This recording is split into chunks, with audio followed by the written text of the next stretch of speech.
the very pointy steeple of Hever Church in Kent, where Anne Boleyn's father is buried. Thomas Boleyn's tomb is to the left, just under that arch. This is the tomb of Anne Boleyn's father. Obviously been damaged because it's bricked up at the side. And then on the top is this big brass to Thomas Boleyn with the inscription here. Here lieth Sir Thomas Boleyn, spelt Bullen, not Boleyn here, Knight of the Order of the Garter, Earl of Wiltshire and Earl of Ormond, which deceased the 12th day of March in the year of our Lord 1538. I don't know how many people really visit here and see the tomb. And you don't often look at people's feet, do you? But look at his feet, the detail of his feet, and then this creature there, is that a griffin? You know, I've never really looked at his face very much. But what's interesting, looking at it really close up, is just down on the side of his face, just here. Is that his beard then? Is that his beard? It's not shadow, is it? Or is it shading, or is it just his beard? If we look at the hands, there is some similar shading at the side, just here. So, is that a beard? Oh no, on the neck, look as well, just here. So maybe it's not a beard, it's just a shadow. And this is some sort of garter symbol. I'm not very good on these. There's this thing, isn't there, around the side? That Latin, what does it mean? Oniswa Kimali Pons. I forget what that means now. I've never really looked in detail at all of the brass here. And his armour underneath. Oh, how interesting. There's some things to find out for when I'm back home. I do not think that the brass of Thomas Boleyn was made in 1538-9. And I'm trying to prove or disprove that theory. We can see all this shading on the neck, all around the face, down the nose, around the eyes, all down the hands, and I do not think this is characteristic of a brass of this time. It's got a border around it. It's got these rather memorable shaped sides. So I want to see if I can find any lettering like this on other brasses for the period. This is one of my bookshelves here, and if you have a look, there are loads and loads of books here on monumental brasses because I just find them so interesting and have done for years and years. You'll notice here that lots of the books have got markers in, and that is for a future episode because I've been looking through these, for example, to compare to the brass of Thomas Boleyn in Hever Church.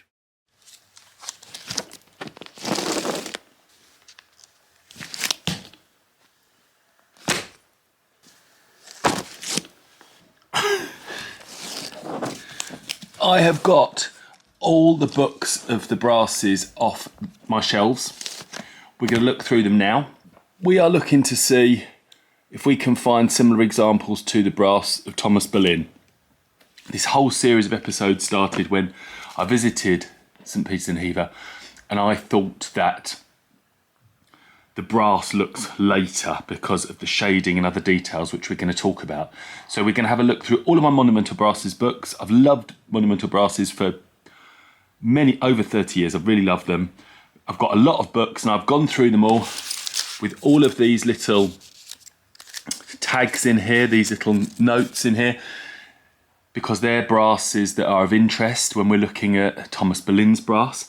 This is going to be a bit of an exploration amongst brasses.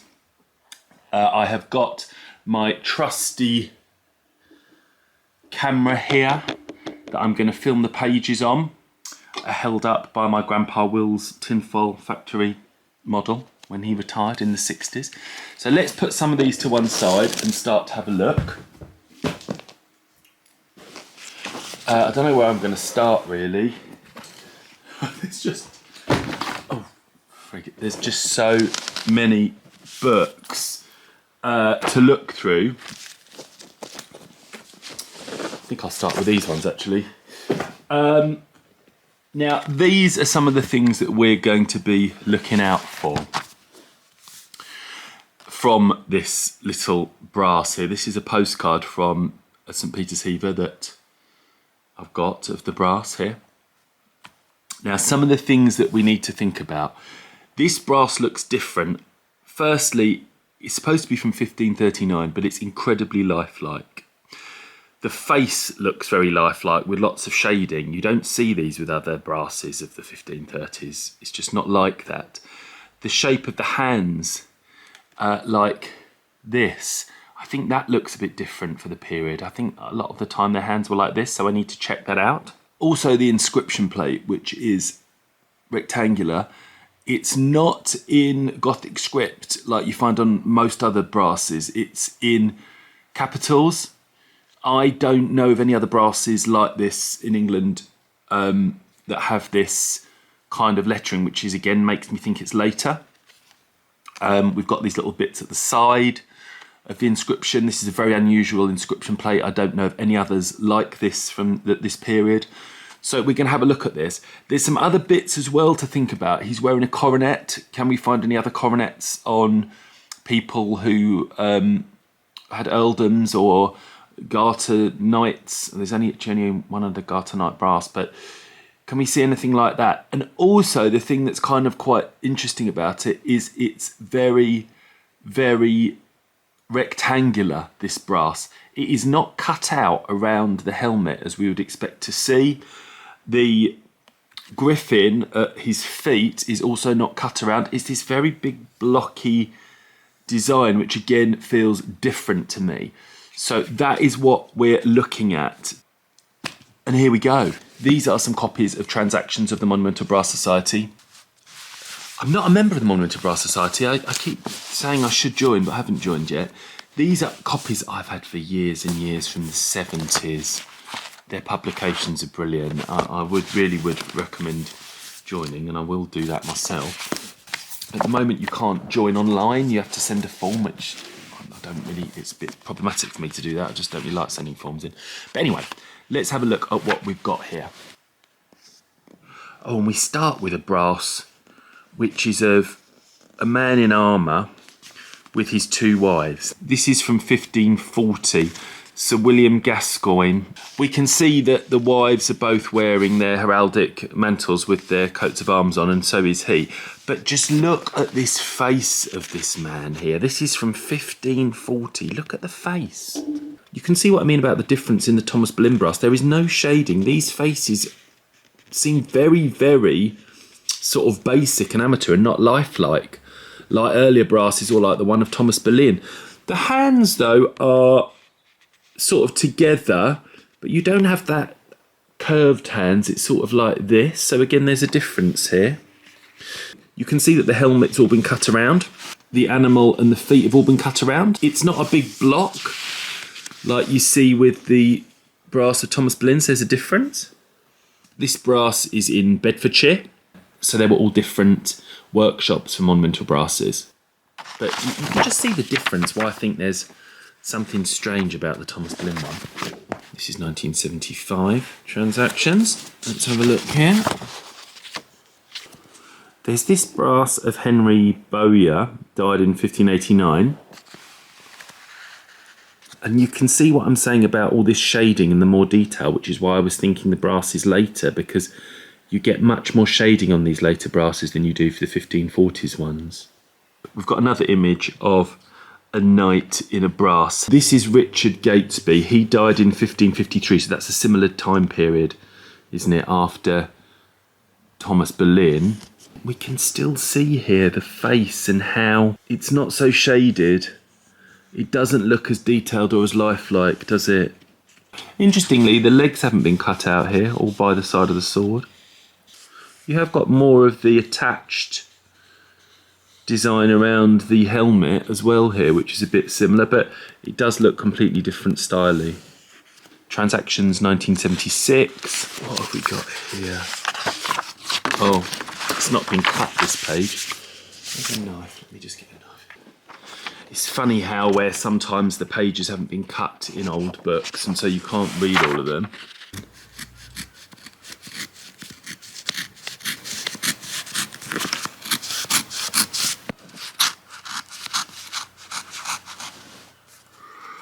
There we go. So let's open this one up. Oh, that's the one I've seen. I've already seen William Gascoigne. Does that mean I've got 2 copies of this one? Yeah, that's 71 and this is 1976, so he's obviously in it twice. Oh well, we've already looked at you, haven't we? What else is in this book? Oh, here we go. We've got some inscription plates here. So these are all in capitals. And the one of Thomas Boleyn, there's some interesting thing with the W's, because the W's are like this. They're sort of, they're not like this, it's like crossed over like this. So these inscription plates, 1621, 1630, 1677, it's not quite the same as this, but these are the rectangular inscription plates showing that you didn't really get these in the 1540s, 1530s. So that's interesting, isn't it? This book is Knights on Brasses, and obviously Thomas Boleyn was a knight. We've got some examples on here showing the change, and even on the cover you can even see a bit of difference in the hands, can't you, from the very close together hands and slightly spaced out fingers and hands. Let's have a look in here. This is for Suffolk brasses, only Suffolk. The Boleyn family were connected to East Anglia, weren't they, because he lived at Blickling in Norfolk. All the following illustrations are photographs of actual rubbings made by me. They cover every one of the remaining military brasses to be found in Suffolk. It will be noted that the illustrations are not the usual black rubbings which produce negatives of the brasses, but a reversal process providing positives. This method was purposely chosen not to belittle the familiar and attractive black rubbings, far from it, but with the sole intention of showing engraving detail as clearly as possible. This is 1524. This is Henry Everard. Date of death 1524. Date of brass 1525 on the floor of the chancel in Denstone. This has got his hands here, sort of together, a bit like that, how Thomas Boleyn's are, but you can see it's more amateur in style, isn't it? It's not as lifelike and detailed. Acton, Henry Bures, 1530. No shading on the face, really. This is 1540. He died, but the brass is 1560, they think, because it's Elizabethan armour. Bit more shading here, you can see, just on the face. This is Thomas Newton in Braesworth, 1569. The face looks a bit more lifelike, doesn't it? And there's some more shading. But it's still not as lifelike as the one of Thomas Boleyn, is it? This is Easton, John Wingfield. The hands actually here, similar shape. When is this? This is 1585. See, this is why I thought that the brass of Thomas Boleyn is later. You can see much more shading and detail.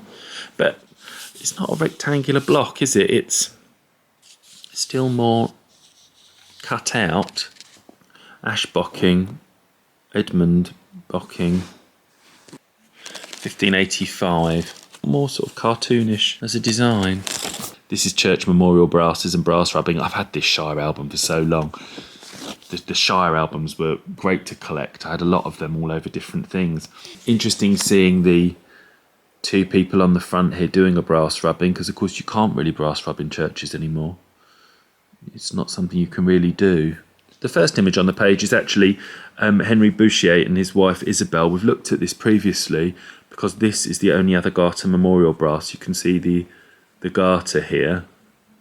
He's not wearing a coronet, is he? Interestingly, she's wearing a coronet. I wonder why she's wearing a coronet and he isn't.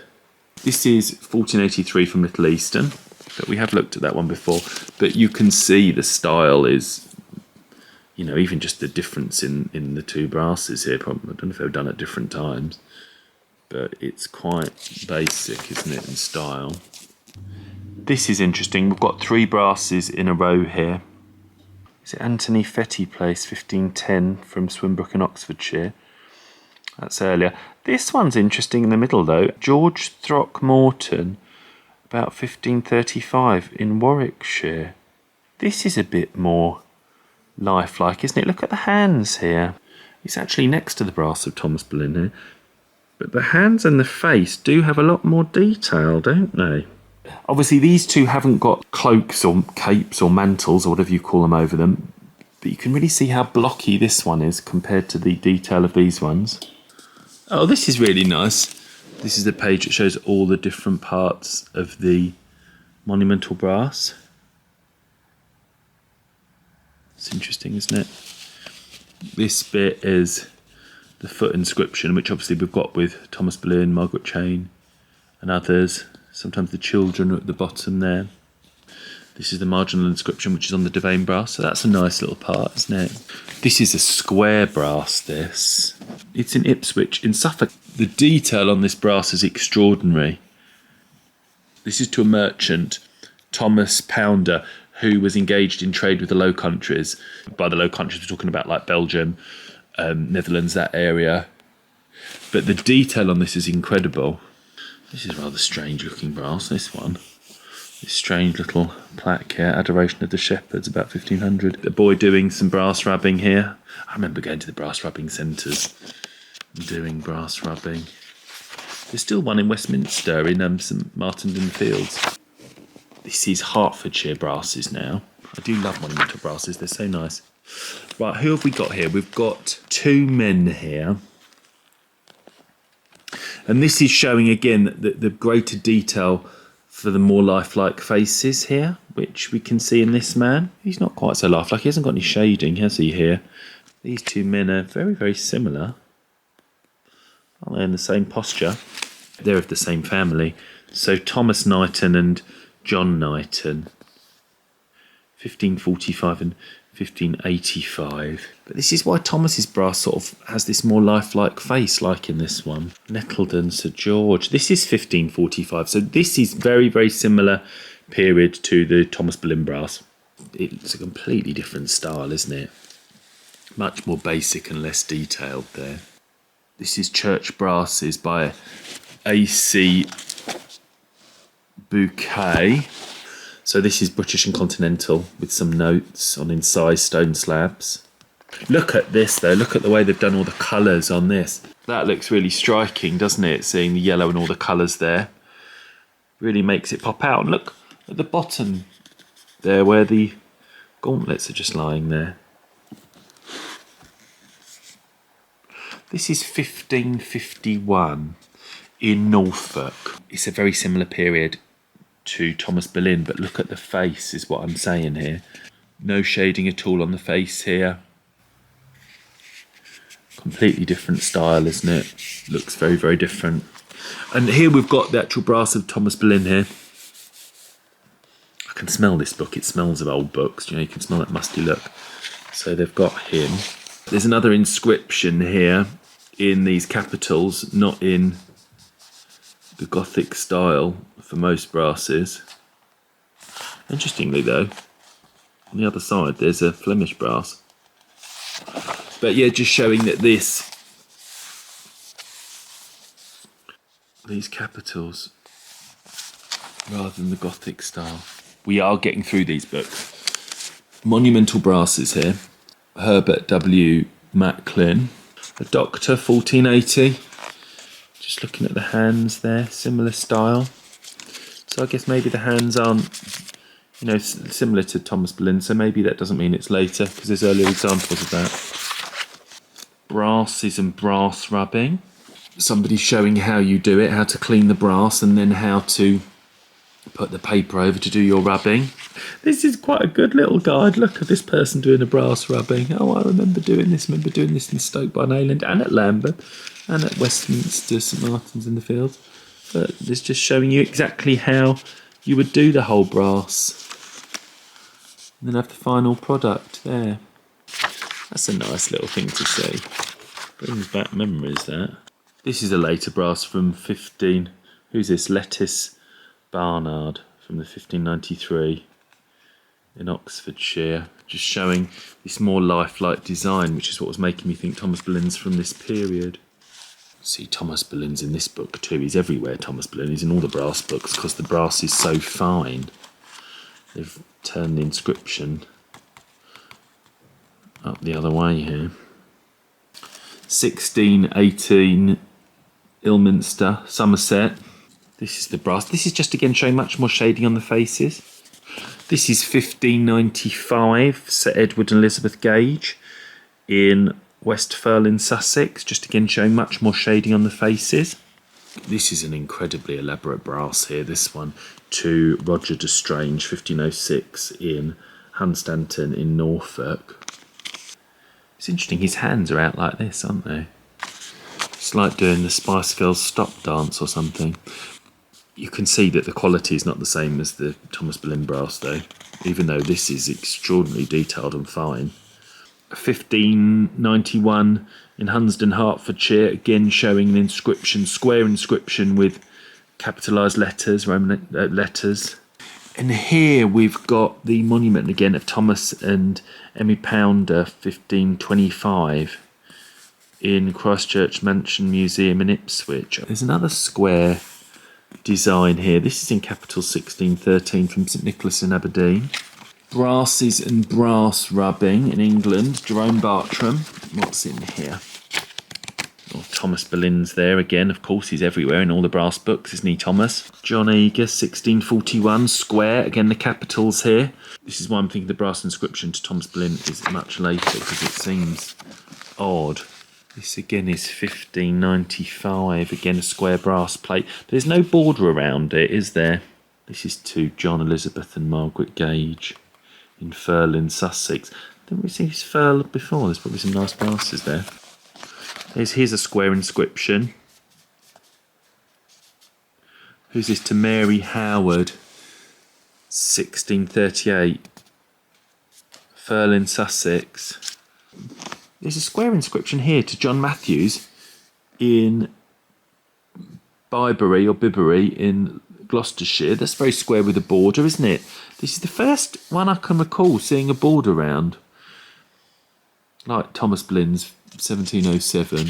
We used to go around all bookshops and things when I was a kid, and I would pick up loads of these books. So this is probably one of those when I was a teenager. Monumental brasses in Nottinghamshire, 1904 part 1. I do just love them so much. They're so lovely. This is another square inscription just showing in the capital letters. This is 1670. Who's it to? Mary Pierpoint, daughter of Henry Pierpoint. So that's square, but no border. Brass rubbing by Malcolm Norris. Look, this is from a bookshop. 40p, reduced from 80p. Must have bought this in the 90s. There's this man doing a brass rubbing here, and it says the tension on the paper is under constant hand control. I can remember doing that myself. This is actually interesting because this is a brass on a richly carved table tomb to John Berners and wife, 1523, in Finchingfield in Essex. This looks a bit like Thomas Boleyn's tomb, you know, because you've got this here with the shield, which actually is on the end, and then like the canopied areas here, a bit different down the bottom, but the dark stone on the top is similar, isn't it? This is showing bad brass rubbing to good brass rubbing, where you've got all the clarity there. Look, the very dark colours opposed to sort of slightly washed out effect. There's also dabbings that some people do. There's some old dabbings of them, I know. This is William Palmer with his hands a bit like this, which is interesting. Thomas Boleyn, of course, he gets in, as he does in every book. These are two Flemish brasses again. Look, this big square brass.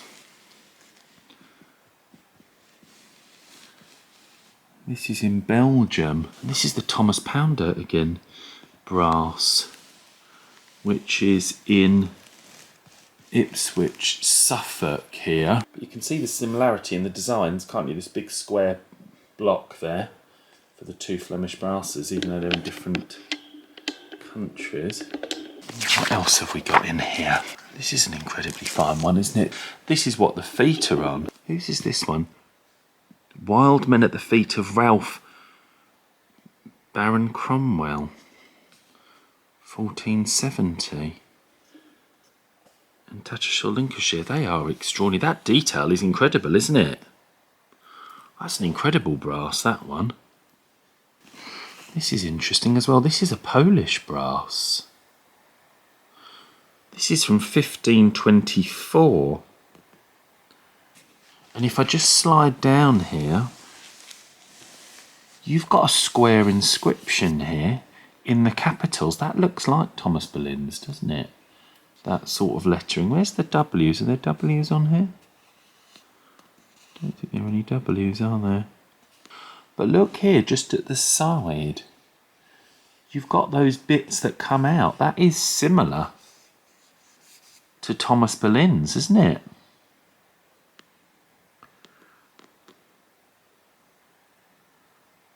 That's quite interesting, that one. In Tommy's Poland, 1524. Nicholas Tomiski, is it? That's interesting, isn't it? There's another brass to someone in Poland. Look at the detail on this. This is 1510. Look at the detail on here. It's making me think, this. Making me think. Making me think, is that brass of Thomas Boleyn from the Low Countries, from Belgium?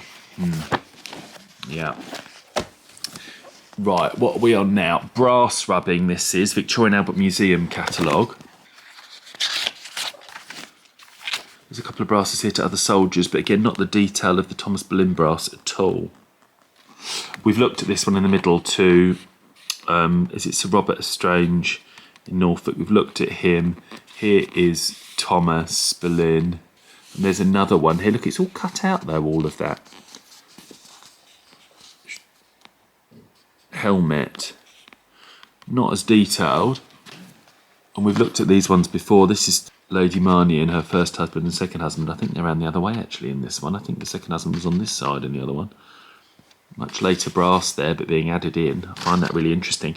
These two were presumably done then at the same time. She must have died much later. And that is the thing, brasses were commissioned before people died. They did it themselves.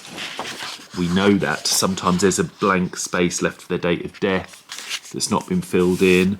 So yeah, brasses could be commissioned during the lifetime of the person. So did Thomas Boleyn commission his brass? Could he have done it? Although the inscription he couldn't have done, but could he have commissioned the brass? Here's Thomas Pownder again. That extraordinary Low Country brass. We've got an example here of a brass inscription with a border, which we've not really seen anywhere, have we? Which is interesting. What's also interesting is the bottom of the inscription, because can you see the black squares on the very bottom line? I talked earlier about how sometimes brasses were made before someone died, and this is an example of that. If we look at the inscription close up here, we can see that the very bottom line says, John deceased ye blankety blank day of blankety blank anno blankety blank in ye blankety blank years of his age. This is because his wife died first in 1596, but the brass was put down before he died, with the intention being that the inscription was going to be completed after he was buried. But in this case, and you see this on other brasses in other places, this was not done. Sometimes maybe the person was not actually buried there, but sometimes it could be the inscription just wasn't updated. But this is an example of how some brasses were made before somebody died. Here's another little square inscription there. This is brass 2, R. Morris, Margate in Kent. But these are much more the standard inscription you get with this Gothic lettering. This is 1335. What is this? 1349 is that? 1403. This is the lettering we get. We don't get lettering like on the brass of Thomas Boleyn. It's very strange. Here's some more inscriptions here as well. You know, again, this does have a little border, but this is much later, 1621. We've got a little book here, Discovering Brasses, very small one. Thomas Boleyn, he's everywhere, isn't he? Sir Ralph Verney. That's an interesting one, isn't it? Very square design, very early, 1364, King's Lynn. Oh, this is a brass rubbing equipment price list. Gosh, I remember buying the brass rubbing equipment. It's really, that's great, isn't it, to have in there? Oh, these are talking about the different parts of how we call them, the sallet helmet. These have got all explanations of what the parts of the armour were. That's good. Brass rubbing catalogue here. Clark Patterson. Sir Roger and Lady Margaret Bellingham, circa 1500, Kendal, Westmoreland. It's telling me that these were restored. So I don't think they're the originals, but they're interesting because a bit like Thomas Boleyn's, they're very square. Look how square that one is. So is this one quite square? I need to do a bit of research on Sir Roger and Lady Margaret Bellingham. They could be interesting to have a look at. So Thomas Boleyn is in here. Sir Ralph and Lady Verney, we've looked at them. So he is 1553, if we have a look at him here. But again, not as detailed as Thomas Boleyn, is he? Ashby St Ledgers in Northamptonshire. This is an example of a modern brass. It's 1849, Sir Robert and Dame Jemima Wilson. And on their brass they want to be depicted as if they're medieval people. Surrey Archaeological Collections. A list of monumental brasses in Surrey, compiled by Mill Stevenson, who is like a really important person in monumental brasses. Putting that big list together. So this is Thomas Ward, 1541, and his wife Joan from Bletchingley in Surrey. And you can just see the basic design here. And you can see this very different style in their brasses compared to the one of Thomas Boleyn, can't you? Thomas Boleyn's look so lifelike. These ones don't really look lifelike in the same way. But the inscription is in this Gothic text, not capitals.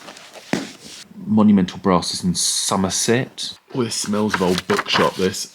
We have this border and these capitals here. This is from 1690. So you can really see that there are not rectangular inscription plates in monumental brass with borders from the 1540s in that capital lettering. They just do not exist in England. It's very unusual. This is an inscription from 1685, capitals with a border. Again, this is why I'm thinking that the Thomas Boleyn brass must be later than the date, because look at that. But again, it doesn't quite match. Have we got any W's? Yeah, we've got that same W there. Sir George and Dame Susanna Ivy. Look, 1689, these capitals. Capital letters like the Thomas Boleyn brass. 1613, but again, they don't have a border, do they? They don't have a border. This is 1636. William Godolphin. This is a very unusual border. I'm feeling quite confused at the moment about all this. Richard Bluell, 1524, and his wife Agnes, but look at the basic nature of this brass. Again, it's 15 years before Thomas Boleyn died and completely different style, isn't it? This is an inscription with a border. Square. Edward Wykes. Recorder of Wells, 1644. That looks quite similar, doesn't it, actually? In some ways. This is 1597. Hinton St George. Look at all the shading on the faces, the detail on the clothing. 1596, John Wyndham and Florence's wife. Again, a lot more shading on the faces. This is in Somerset, this one. A similar one in Ilminster to Nicholas Wadham and Dorothy, his wife.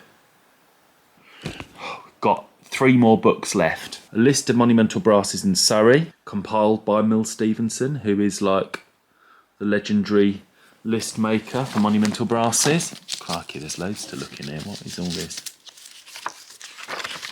This is a brass from 1540, very similar time period to when Thomas Boleyn died. And just look at the difference in quality.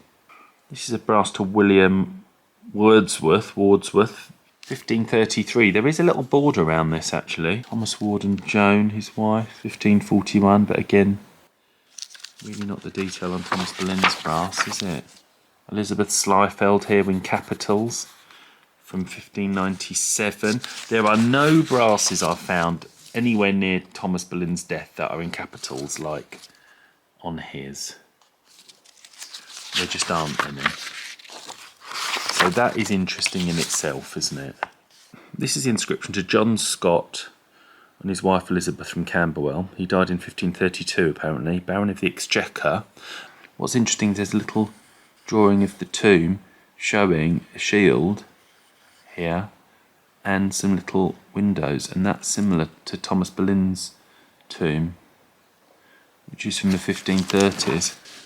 I don't think that Thomas Boleyn's tomb is earlier, like some people have said. I just don't think it is. This is Cheam in Surrey. It's got a little border around this one. So there are some little borders, but there's no borders that's like the one around the tomb of Thomas Boleyn, that's for sure. 1614 in capital letters here. Gothic script here on the inscription, not capitals. Who's that? William Heron and his wife Alice in Croydon.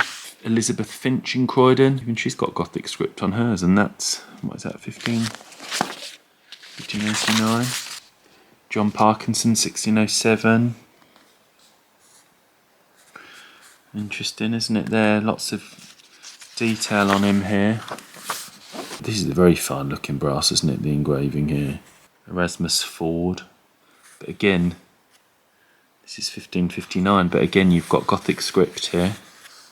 There's a couple of interesting things about this monumental brass as well. We'll start with the dates. If we look at the bottom 2 lines of the inscription, you will see on the second to last line the date 1533, and on the last line at the bottom the date 1559. Now the month before 1559 says June, and you will see that the date 1559 is bigger than the date 1533. I think this is an example of where the brass was made after the death of one person but before the death of the other.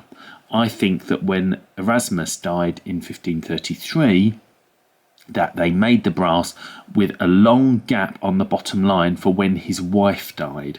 And when she died in 1559 in June, because there was a longer gap, I think they made June a bit bigger and the date a bit bigger. I don't know for sure, but that looks possible to me. The other thing that is interesting about this brass is the inscription underneath the shield. And you can see it says Que sera sera, which is what will be, famous for the song by Doris Day, I think it was. But the interesting thing about this is the fact the lettering is Roman. The inscription is in Gothic script, but this is the first brass for around the period when Thomas Boleyn died that we've got Roman lettering, I think, on a brass, but the main inscription is still in Gothic, unlike Thomas Boleyn's, which is in Roman script. John Polstead and wife Anne, Thamesdit in Surrey. This brass was placed in 1580 to the Blaketon Booth family. Thamesditton in Surrey, again, Gothic lettering, not capitals. Anthony Bond and wife, 1576, Egham, Surrey. There is a little border, but again, Gothic lettering. There is just absolutely no inscriptions that are anywhere near similar to Thomas Boleyn's from that time in this country. J. Bennett, 1686, and his wife. This is 1586, 1594, capitals here, but again miles later to when Thomas Boleyn died.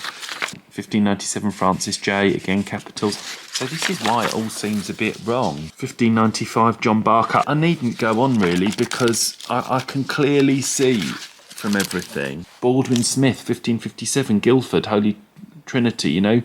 Gothic lettering. I can clearly see there aren't any examples at all from the period in the 1530s, 1540s. There aren't any that show lettering in that Roman sort of style. None. Absolutely none. This is Sir John Tauchet, died 1480, but brass engraved 1525, they're saying. Again, there's just not the detail, is there? There's just not the detail. There is not the detail. And that brings us to this book. We've looked at this previously when we looked at the indent in the Bullen Chapel. This is a beautiful book. I have got loads and loads and loads of markers on here. Crikey. But before I look at it, I'm going to have a little break and get a cup of tea and have a little snack. All right, here we go again for the final stretch. Looking through this big book here. There's quite a few tags in here. Let's have a look through. It's a lovely book. We've got the other Heaver indent here, which we've looked at previously. I really love this book so much. This one here is an angel. Now, there's nothing really quite like this in UK brasses. This one, though, is from Bruges in Belgium. There's not all the shading on the face, but there is on the clothing, and it's incredibly lifelike, isn't it? With the wings here. That's interesting, Belgium. This is an incredibly fine brass, isn't it? With the marginal inscription. This looks like another one from the Low Countries, doesn't it? Where is it? It's in the Victoria and Albert Museum. Louis Courteville and wife Colleen. This must be from Europe then. I don't know the origin of that one. But look at it. It's so, so fine. Especially interested by the faces, because the faces on these brasses actually look like the person. They don't seem to be generic, because you can see a difference. This is one from France. There's so few brasses that survive in Europe, because lots of them were destroyed in religious removals at times. But look at this one. France. Very detailed face and very lifelike. This is 1513. Saint Junior in France. Martial Formier. There's something about this, isn't it? There's something about Thomas Boleyn's brass here. It's so fine. Oh, that's John Shelley and his wife from Clapham, Sussex. This is 1526 in Germany. David von Winckelschem. Look again at how lifelike this is from the period. They're so lifelike, these European ones. Look, if we come to these ones, look, 1527. Look how unlifelike they look like, how cartoonish they are. And then we come back to these European ones. Yeah. Thomas Boleyn. It's very, very interesting, isn't it? This is 1529 Fulham in Middlesex, now London. Margaret Swanders. Look how detailed this one is, though. And we've got this square inscription here. Look at the face. This is incredibly lifelike, this one. I've now got this feeling this isn't an English-made brass. I think this was made in Europe, that one. This is one from Holland. They were much better in Europe, weren't they, at this time? This one is 1533, London All Hallows Barking. It looks like there's been another engraving around on the stone, or this is laid onto some other stone, but this is a square plate. And again, the detail of these people, how lifelike they look. This looks European again, doesn't it? I'm looking at these brasses in such a different way now, I really am. This book goes through the brasses in like chronological order, so it's really, really good to see. And we've got this one here from Ashburnham in Derby here. This is from 1538. This is basically bang on when Thomas Boleyn died. And you can see the difference actually, because Thomas Boleyn's is just here. If I show you this couple here, who are these people? 1538, Ashbourne, Derbyshire, Francis Cockayne and wife Dorothy. It's not really basic, it's quite nice. But you look at their two faces here, figures cut out, and then you look at Thomas Boleyn's face. There is absolutely a clear difference here. This is a very interesting page here. This is Elizabeth Rock. Now, this has an inscription with a border, 1540 this is. And if you look at the date of the inscription, 9th of August 1540, you will see that that is in Roman style lettering. The inscription above is in Gothic, but the date is in Roman. And this is the second brass that we've looked at where we've got a bit of a mix. But what's more interesting to me on this page is the one next door. This is so interesting.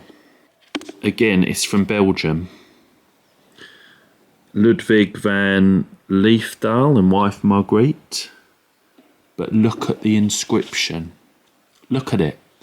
You've got this border here. You've got the lettering in these capitals. But look what you've got here. The little design on the side. If I just turn back the page here and go to Thomas Boleyn and we look at his inscription, hang on,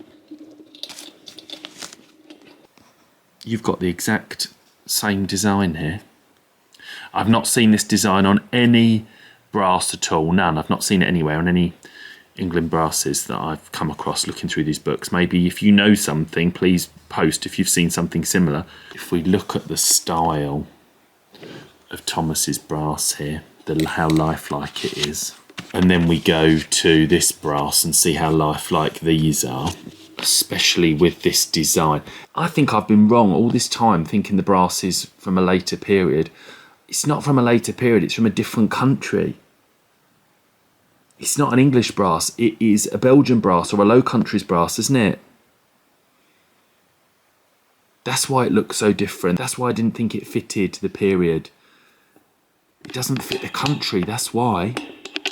Gosh, that's very, very exciting. We've got another brass on this side. It's not to a person, but there's a shield. But you've got similar writing with this border here, again in Belgium. And we know that Thomas Boleyn was connected to the Low Countries in Belgium. Anne Boleyn was in the Low Countries. It's turned it all up on its head, hasn't it, this?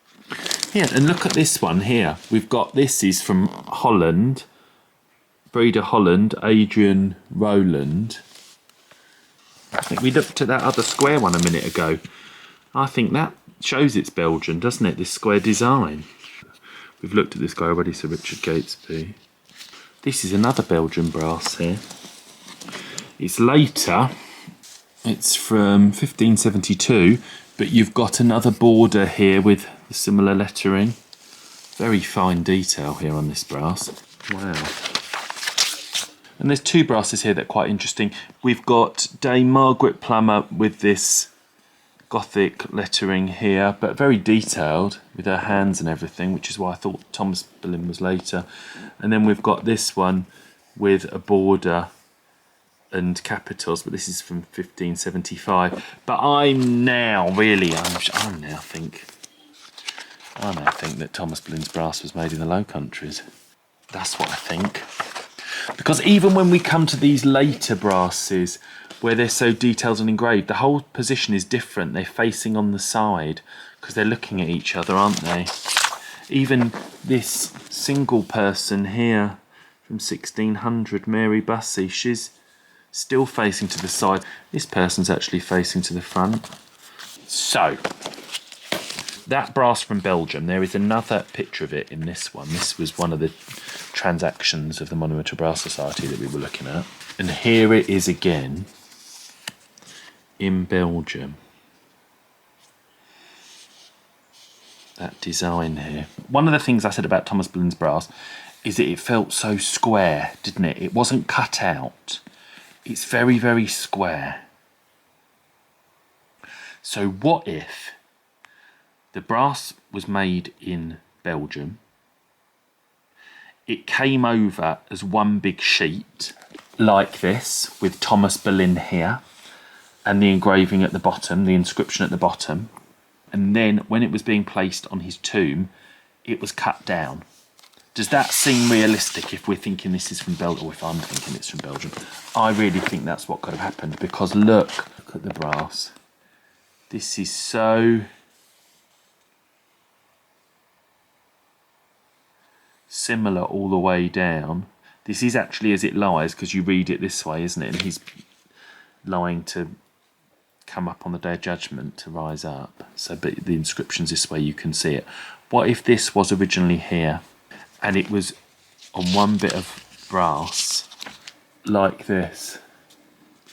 I think that's what makes sense. What I'm struggling with, though, is somebody else must have thought that this was Belgian. They must have done, because it's obvious to me now. It's from the Low Countries, right? It's just completely obvious. Somebody else must have talked about this. What can we find? Is there anything on the internet? Let's have a look at that next. That's our next stop.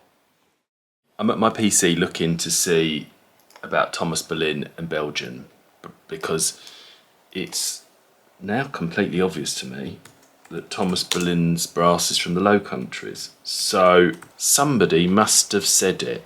Thomas Boleyn writing to Archduchess Margaret. Yes, she was in the Low Countries. She was in Belgium. Oh, look, one of my videos coming up. Garter brasses. Does this talk about it? What's this one? Garter brasses. What is this? The number of brasses in England bearing the insignia of the Order of the Garter appears to be somewhat uncertain. It's been stated on the authority of Haynes that there are only 5. 5 brasses are as follows: Sir Peter Courtney, Sir Simon Felbrigg, Sir Thomas Camoys, Henry Boucher, and Thomas Boleyn. But there's only those 2, I thought, were. Let's not worry about that now. We're not looking at that, are we? So, who is this? Tudor astrology. Margaret of Austria, call me Glinda. What is this about? In May 1512, Thomas Boleyn embarked on his first embassy to Brussels and the court of Margaret of Austria, and then Anne Boleyn and Mary Boleyn both went there, didn't they? Okay, so he had connections with the Low Countries, which is very, very interesting, isn't it? I don't want Tudor astrology, though, right now, but that's interesting. Right, but I'm still trying to see if there's anything else about Belgium. Why is no one saying that the brass is Belgian? This is very strange. There is a top one, the Wax Brass Rubbing Centre. Thomas Boleyn, the father of Anne Boleyn, was held in great esteem. The monumental brass was probably made in Belgium. This is 2013, so this person has said this. Wax Brass Rubbing Centre. Does this still exist? The Wax Brass Rubbing Centre was established at Marlow on Thames in 1976 and is now located in Narragansett in New Jersey. So, is there a what? This is so strange. Sir Thomas Boleyn, Earl of Wiltshire and Ormond, 1538. Well, it would be 1539, wouldn't it? Unless he had it made beforehand. Located in the St Peter's Church at Hever Castle, Kent. Well, it's actually not in the castle, but anyway. This life-size brass effigy is laid atop a black marble tomb. Well, the top part is black, the bottom part's white, but anyway. It is one of only a few monuments depicting the knight in the full insignia of the Royal Order of the Garter. At his feet a griffin, yeah. His head on which is a jewelled coronet. The monumental brass was probably made in Belgium, where many examples similar in style are found. Yeah, no, absolutely. Who is this person from 2013? Because you're the only person who said it. I can't see anything else, anyone else talking about it. There's a brass rubbing on eBay, look, actually, look. Brass rubbing plate. Garter brasses. The brass is thought to have been executed abroad, probably in Belgium. What is this one? This is the 1886 article that I was looking at about garter brasses. The Antiquary, volume 14, November 1886. In the North Chancel at Hever Church in Kent on an altar tomb of black marble is the garter brass of Thomas Boleyn. The peculiar orthography of this inscription betokens the hand of a workman ignorant of the language. It is in Roman capitals, which took the place of the old letters towards the end of the reign of Henry VII. The brass is thought to have been executed abroad, probably in Belgium. Yeah, because there's something very odd about the letters that I've noticed. Because one of the strange things that nobody seems to comment on either is this bit here. Because this doesn't say Lord. This says Lord and an F. There is not an extra bit here to show it's an E. It says Lord F. So again, is this because it was made in Belgium and there's some mistake when they've been writing it out? This is the brass of Thomas Boleyn here. You can see the face and the hands here. And we're going to be looking at this badge of the Order of the Garter. We can see it here, the lettering all the way around the edge. It's a little bit blurry, this clip, but we're going to be looking more closely at the wording. This is the Order of the Garter, founded in 1348 by King Edward III. And we can see here, this is a modern version of the badge. I say modern, but it still looks pretty much the same as it is on Thomas Boleyn's brass. And you can see it here with the inscription around the edge. Honi soit qui mal y pense. And it means shamed be the person who thinks evil of it. Now look carefully at these letters here on this version. We want to be looking at the I's here, the Q here, and also the N's, which are here and here. I've just cropped this badge from Thomas Boleyn's brass here. The image isn't great, but we can still see the letters. Now, let's look at those I's that we were looking at earlier. Can you see here that actually they're double I's? They look like U's. So there's a problem there. If we look up here at the Q, it looks like a backwards P. This is a U, but U's are often written in the same shape as V's. But this Q is very peculiar. And then we have also got the N's. Look. The N's are back to front. And with the images side by side, you can really see what I mean, especially with the I's here. And then you've got the Q here, which is looking very different. And then we've got the N's and the N's here, which are round the wrong way. Everything looks so similar, doesn't it? The modern one and the one from 500 years ago. But the lettering is wrong in places. And this is a bit more of a close-up of those letters here. Just around the edge. Look at the I there. It's strange because those two I's are wrong, but the I is right here. Now, one other thing I just want to talk about with this brass is about what you see up here next to his helmet. You will see there is a bird's head and the wings. So in some descriptions of this, people describe it as Anne Boleyn's falcon. It is not Anne Boleyn's falcon. Anne Boleyn's crest that she chose when she became queen, though, is here with a crown and holding a sceptre and standing there with the flowers. This is a close-up image of the brass, and you can see, again, the falcon here with the head. Now, what this actually is the Butler falcon. Thomas Boleyn's mother was Margaret Butler. She married to become Margaret Boleyn, and the Butler emblem was a falcon, and that's why Anne Boleyn chose it. So if you see anywhere that it's talking about Anne Boleyn's emblem on his brass, it's not. It's his own family emblem.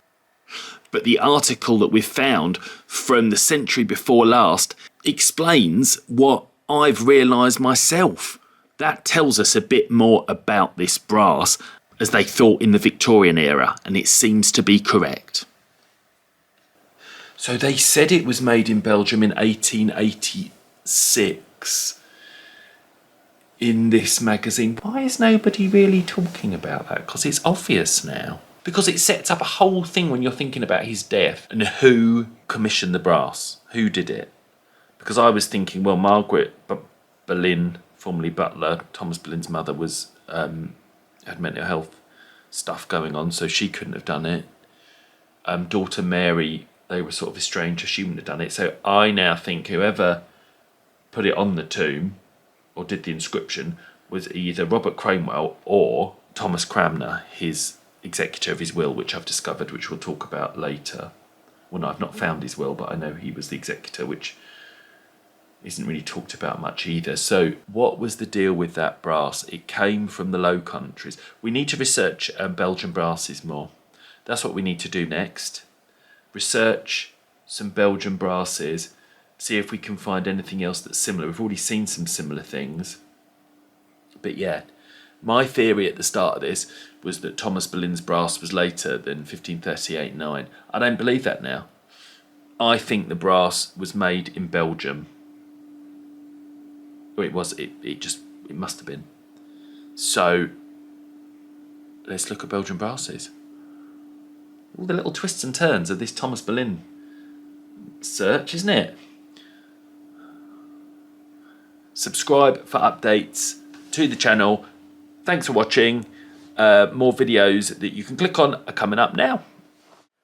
You can continue the story with the next episode unedited, or continue finding out more with the edited episode. Or what about watching this new family history story? Click here to subscribe to the channel to find out all about future episodes. Thanks for watching.